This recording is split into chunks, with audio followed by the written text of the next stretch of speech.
So today I want to share a little bit of my journey, and I'm going to use my two favorite characters, Harry Potter and Katniss, to share this journey with you. And I was just, listening to Naba talk about how to make presentations, and she said talking about your story in the context of the hero's journey is actually a good idea. So here it goes. Um, so with that, let me get started. So in 2012, I was at a leadership training, and one of the modules there talked about what is your purpose. And the facilitators at the meeting said to us, write a personal purpose and then write a professional one. And I remember sitting in that audience even that day and thinking, it feels like for my life, there's only one purpose. And I wrote only one that day. And I review it every year, and so far it still holds. It feels like there is one purpose to my life.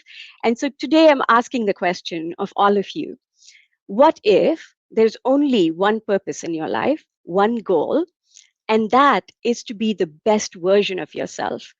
What if this journey is all about finding out how to see your own strengths and bring this unique mix of who you are to everything you do in life? And that, of course, that journey of figuring out who you are and becoming the best version of yourself in literature is the hero's journey. So that's the connection, and that's how we're going to talk about this one purpose, the one goal in everything that we do. So, with the hero's journey, as I mentioned, Harry and Katniss are going to help me. And when you look at the structure of a hero's journey, you will immediately see Harry and Katniss's journey across these themes.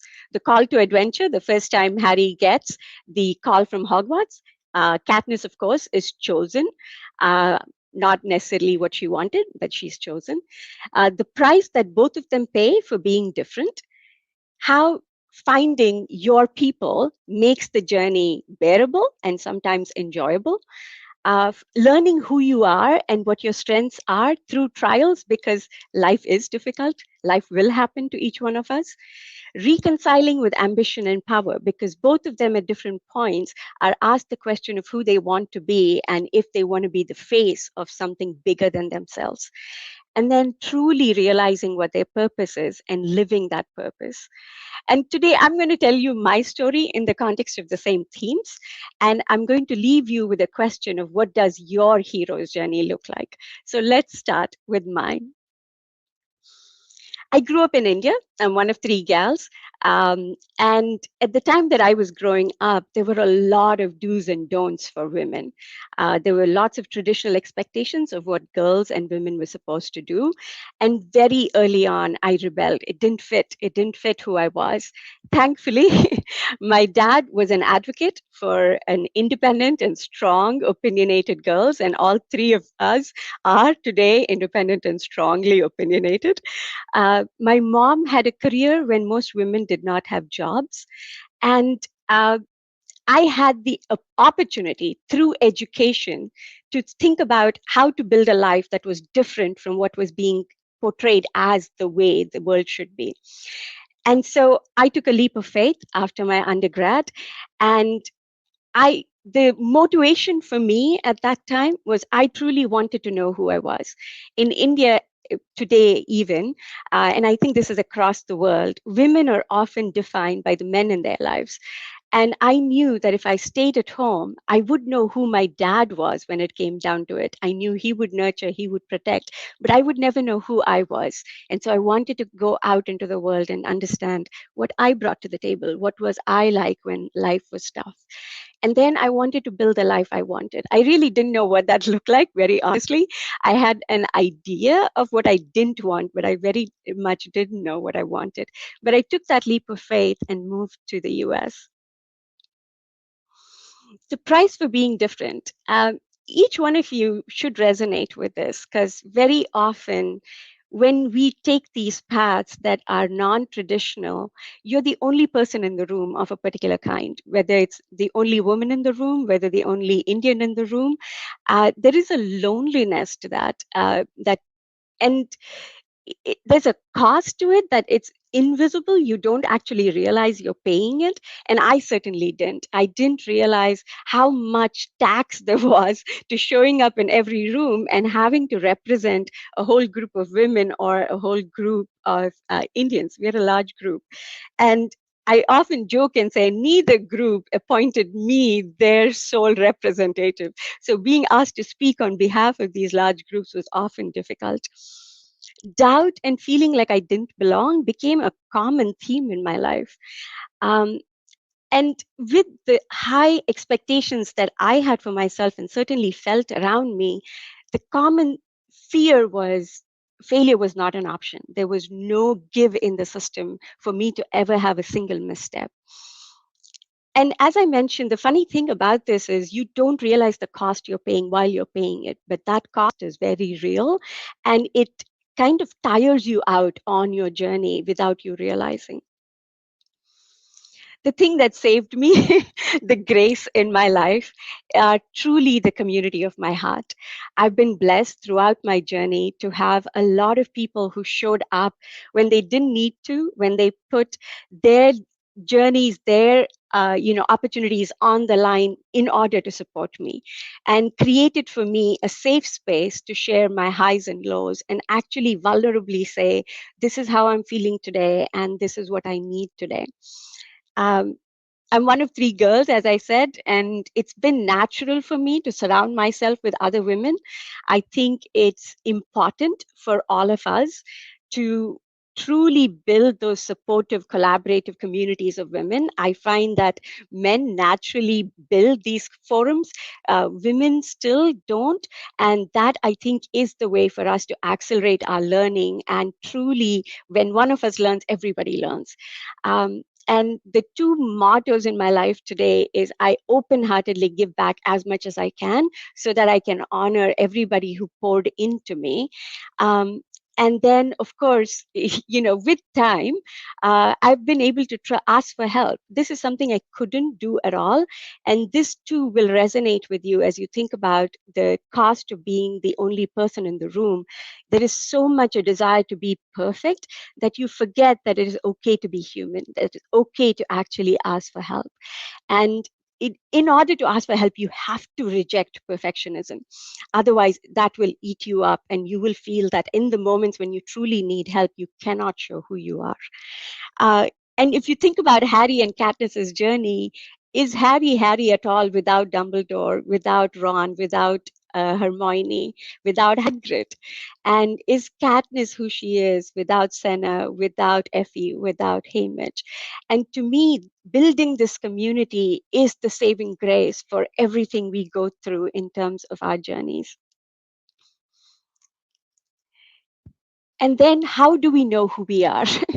As I said before, life is difficult. Life will happen to us one way or the other, whether it is in our personal lives or our professional lives. And so finding out who we are when the chips are down is extremely important. Finding out the joy and the strength we bring to every situation is extremely important. And this isn't something that you put on a resume. This is something that you know deep in your heart, where you say, this is who I am. This is how I show up. And when Reetal shows up, this is what you get. And in my life, throughout the journey, I raised my hand for everything. I'm a learning machine.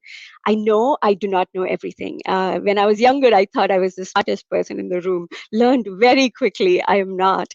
And so then the opportunity is, how do I learn? How do I learn what I don't know today? And how do I get to build the skill I don't have today? The other thing that I started to do very early on was, despite the doubt, despite all the fear, raise my hand and say, I will take that risk. And this is another place where your community will help you, because they will show you what you don't know yet about yourself. And they build you up when your brain is chattering and saying, no, you cannot do something. And a reminder again that courage is not when you're not afraid, but courage is when, despite your deepest fears, you stand. And think about how many times in both Harry and Katniss's story, they don't know what to do. They don't know what the right answer is, but they show up because they are thinking about the people they're protecting and the people they're taking care of. And this is something that came easier for me when I started to lead teams as well. When I was trying to do something just for myself, the voices in my head sometimes were overwhelming. But when I was taking care of a team, when I was advocating for a team, it became easier to figure out who I was and take that leap of faith. This is where I want to stop and tell you the story of the spectacular failure in my life.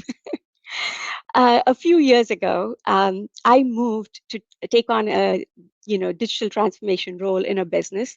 It was I was moving to a new city, and I was also getting divorced at the same time. I don't do anything small; everything is magnified. Uh, and because I was not personally at the top of my game, I missed a lot of things about that particular role. The business culture was not a good fit for me. The business itself was actually not ready for a digital transformation, and they were not at the place where that was a burning, platform for that particular business. And at any given time, that would have been a tough role. But because I was in my own space and the chatter in my head has gotten so loud, I missed the things I normally would have done. I missed the opportunity to build a network.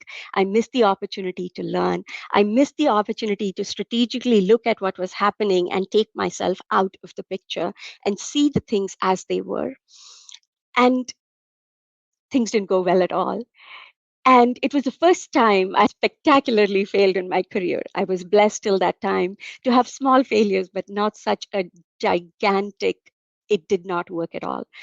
Um, and the funny thing is, everything I normally do, as I said, I didn't do. But in that moment, all I saw was the voices that were reflecting the mistakes I had made. And for a while, I was debilitatingly stopped in my tracks. I couldn't see my way out of it. And even as my community was talking to me, the doubt didn't go away. The doubt that somehow I had reached the limits of what I could do, that all the voices that I'd been putting away all my life about being an imposter, about not being enough, was actually true. We had finally figured out that I was not good at what I was doing. I threw a tantrum for a very long time. I stayed in that fear. I stayed in that feeling of not enough. And then I actually, it's kind of funny. You never know when your body is ready to say, I'm ready to rethink.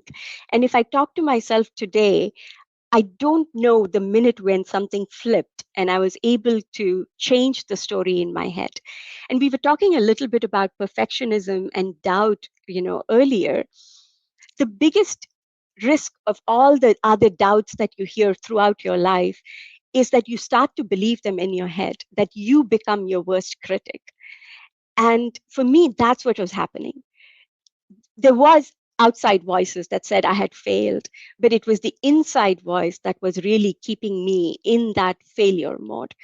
And the only way through that was for me to give myself grace, to see that it was okay for me to have been human, to have made a misstep, that if I saw what I could learn from it, that things could be different.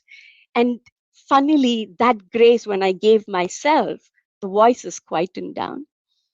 And in a bizarre way, isn't that what I wanted all the time?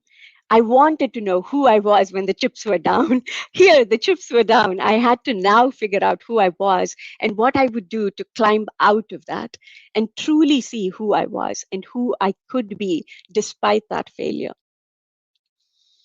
So, the next part of the hero's journey is to reconcile with who you are.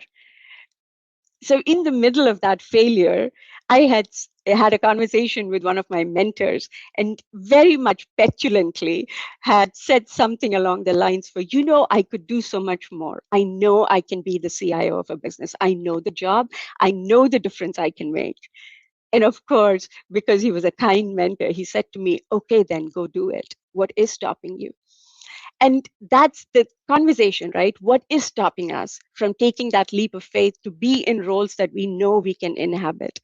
And for me, I had to reject the world's discomfort with my own ambition and power and really think about what is the definition of ambition, right? People are very uncomfortable when women are ambitious. But if the definition of ambition, which this is the definition, by the way, a strong desire to do or achieve something that requires determination and hard work, why shouldn't I be ambitious? Of course, I'm willing to work hard. Of course, I want to learn. And of course, I want to make a difference. And so I had to accept that there is nothing dirty about that ambition as long as I'm using it in service of, and it's not just about myself.